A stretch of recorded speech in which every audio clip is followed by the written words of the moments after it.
müraciət et düyməsine toxunuruq.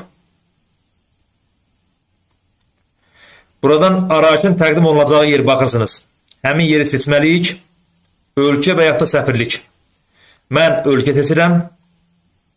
Sağdan indi ölkəni seçməliyik. Burada müxtəlif ölkələr qeyd olunub. Mən yuxarıdan Azərbaycan Respublikası öz ölkəmi seçirəm. Mobil nömrə sizdə yoxdursa, yəni məndə avtomatik olaraq seçili görünür. Mobil nömrə hazırdır. Siz qeyd edə bilərsiniz öz nömrənizi. Elektron poçt ünvanı, e-mail adresi hazırdır. Siz öz e-mail adresinizi qeyd edə bilərsiniz bu bölməyə.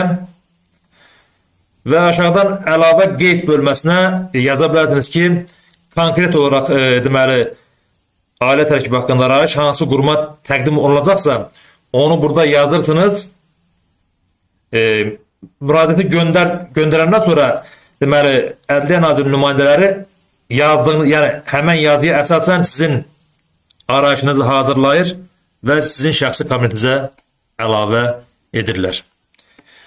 Onu yaza bilərsiniz ki, hansı quruma təqdim olunur və yaxud da yaza bilərsiniz ki, mən və ailə üzvlərim hal-hazırda filan şəhərdə, filan rayonda, filan kənddə yaşayırıq.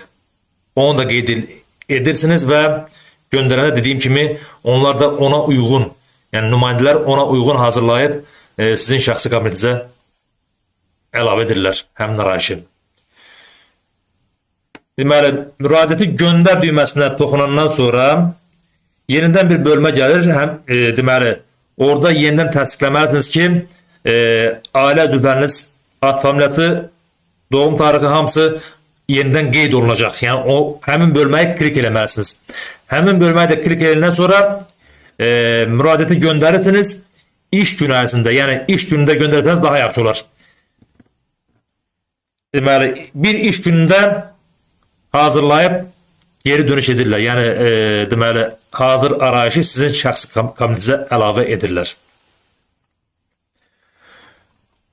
Müraciətin də statusuna tarixçə baxırsınız yuxarıda. Tarixçə yazılan yerə toxunursunuz. Buradan izləyə bilərsiniz. Məsəl üçün, bax, mən burada arayış almışam özüm. Məndə status tamamlanıb. Yəni, artıq mənə geri dönüş ediblər. Sizdə ilk dəfə təzə göndərdiyiniz üçün burada status bölməsində qeyd olacaq ki, quruma göndərildi. Dediyim kimi iş günləri göndərsəniz daha yaxşı olar, yəni tez cavab verilir. Bir günə cavab verilir.